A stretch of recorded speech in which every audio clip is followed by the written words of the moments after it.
Hey everybody, and welcome back to whatever it is that I'm doing here. So I'm gonna load this up and keep it going.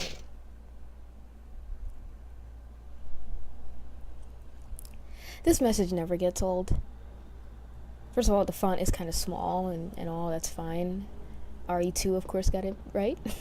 but it brings me back.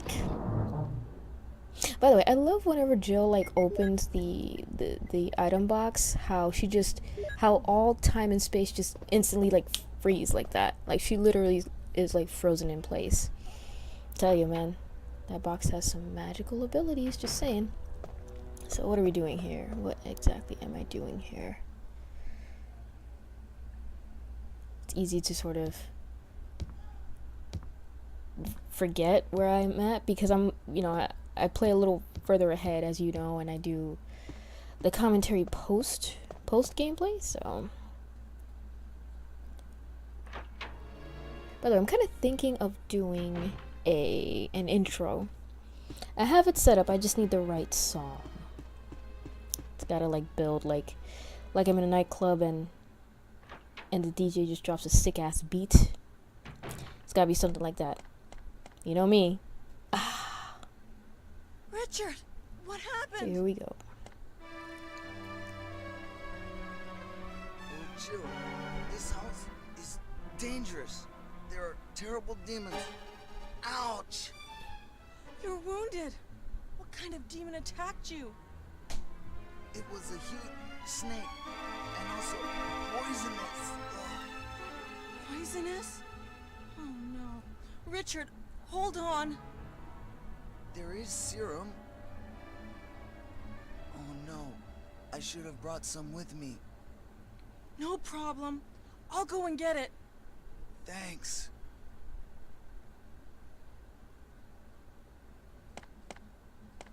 By the way, go back and recheck that dialogue. Especially if you mute it, he looks like he's waving a fart away. Just saying. So I gotta find this serum. And I like how he actually doesn't really tell her where it is, but she just instantly knows. And it's just so convenient that this mansion would actually have serum for just this occasion.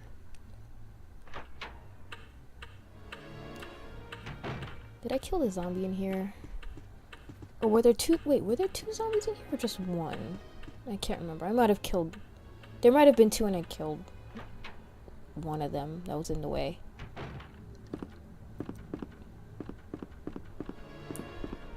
Scariest thing about this mansion, the wallpaper.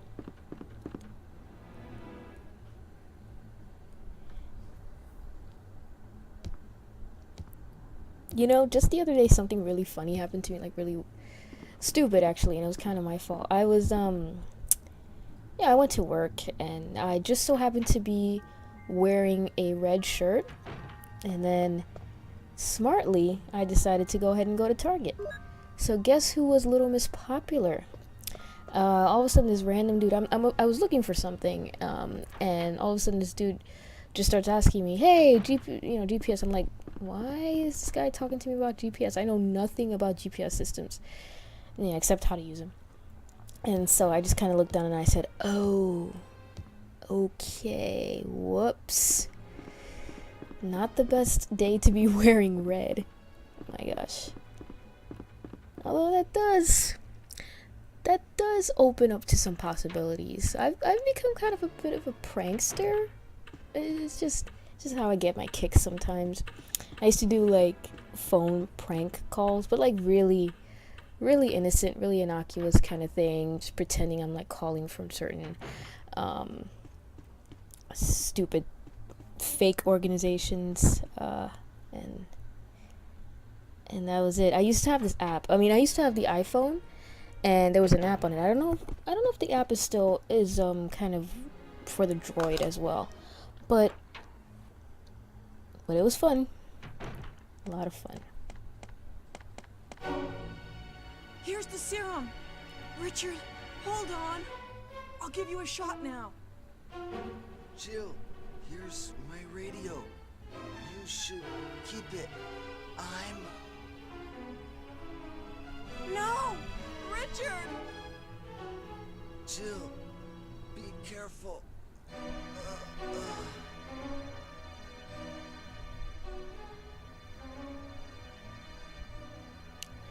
Now, I don't really remember her picking up a syringe to give him a shot, so where did she have it? Don't answer that. Never mind.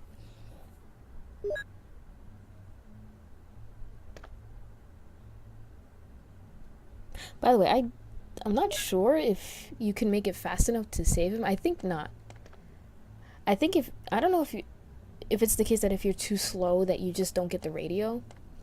I'm really not sure, but this always happens to me. But I know in the remake, the nice thing is that he actually does survive, and he actually is quite helpful, which is nice. I'm kind of glad they gave him a little more of a purpose in the game.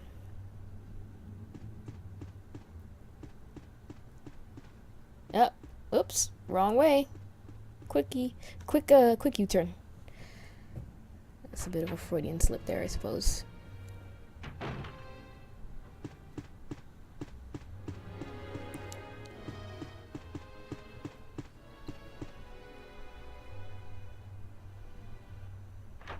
Yeah, I kind of tend to backtrack a little more in this game than well, you know, let's put it this way. I pretty much backtrack in all of the Resident Evil games that are not numbered 2. I gotta figure out, like, I guess it's just a matter of kind of playing the game a little more often. Like, I don't play it enough, but just developing a game plan, getting a better idea of what to do, what strategy to employ.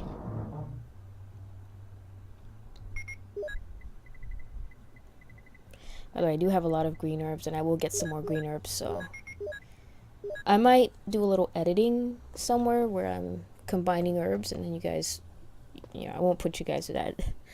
I mean, you guys have seen that screen enough, so I'll try to cut out what I can.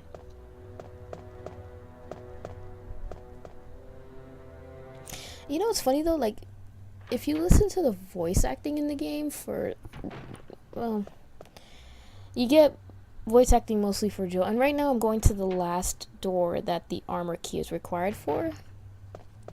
And it's just a bunch of herbs in there, because I don't have enough apparently. So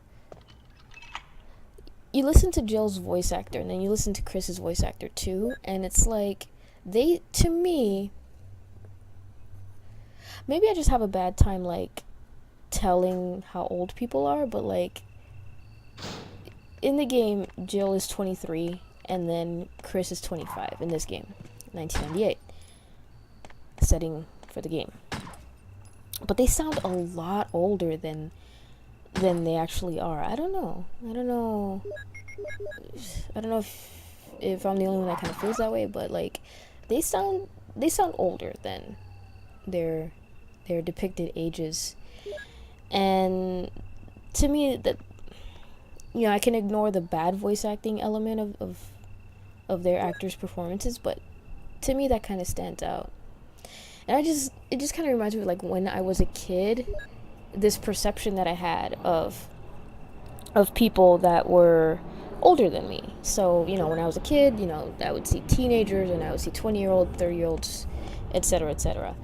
And, like, to me, people seemed older when I was younger than they do now. Like, I had a certain perception of people that I expected to be in their 20s, and to me, they seemed older than when I got to my 20s. And I don't know if it's because of a mixture of, you know, the fact that, you know, on TV, people portraying whatever age group they were trying to portray were often not in that age group, or what, or maybe it was just a factor of how old I was at the time. But to me, even now, like, I'm playing this game now, currently, as an adult, and still, they strike me as, I don't know, I'm not sure, it's just,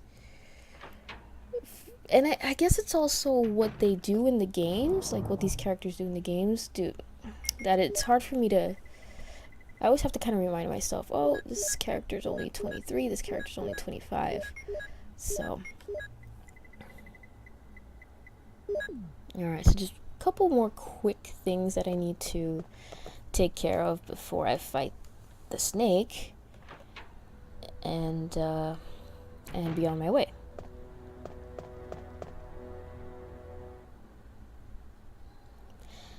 I'm kind of curious about Alone in the Dark. I don't know how many Alone in the Dark games there are. I've kind of seen bits and pieces of the original game, and I actually do have some games, some Alone in the Dark games, but I've not even played them yet. I've not even had a chance to like touch them.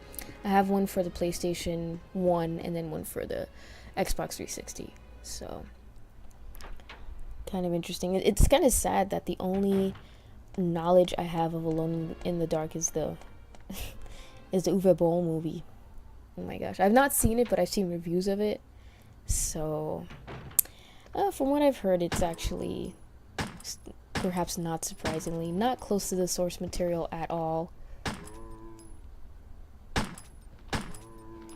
I guess I should consider myself lucky that I have not actually seen an Uwe Boll movie. You know what? I stand corrected. I did see most of House of the Dead, and this was back before I would, I'd watch like critics and stuff like that, people that do internet videos making fun of movies and stuff like that. But I just remember randomly changing the channel one day. This was years ago, and all of a sudden I see something called House of the Dead, and I'm like, wait a second, wasn't that a video game? I've never played it. I heard of it, but I never played it, and I was just like, really? And then I was like, you know what, okay, I'm intrigued. But by this time, of course, I already knew how bad video game movies were for the most part, but I was curious about it. I was curious to see what it was like. I'm like, maybe it could be, I'm not gonna say it's gonna be a masterpiece. I'm sure it wouldn't. Even then, I was gonna say I'm sure it's not gonna be a masterpiece, but I decided to watch it anyway because it could have been fun to watch. But then all of a sudden, I get to this part, and I guess it's towards the end of the movie, where all of a sudden I just see, like, they're like walking in like a cave, like these 3 characters or so, and all of a sudden I just see random footage from the game itself. And I'm like, what the hell is this? And I'm like, okay, I'm all for sticking somewhat close to the source material, but this is a little too much. You are literally copying and pasting at this point, and I have to kind of objection. And I just couldn't believe it. Up to that point, that was the only experience I had of Uwe Boll. I didn't even know anything about him. Then years later, I start to hear about him, and I'm like, oh, that was the dude that made that movie, and he made a million other movies. How did I go for so long without hearing about him, especially being a video gamer? And I always like to pride myself in knowing when movies based on video games are being developed, being filmed or whatever. So, but I guess to be fair, the thing is that I didn't really play most of the games that he did movies about. Like, I never played Blood Rain, I never played House of the Dead or Far Cry, that kind of thing.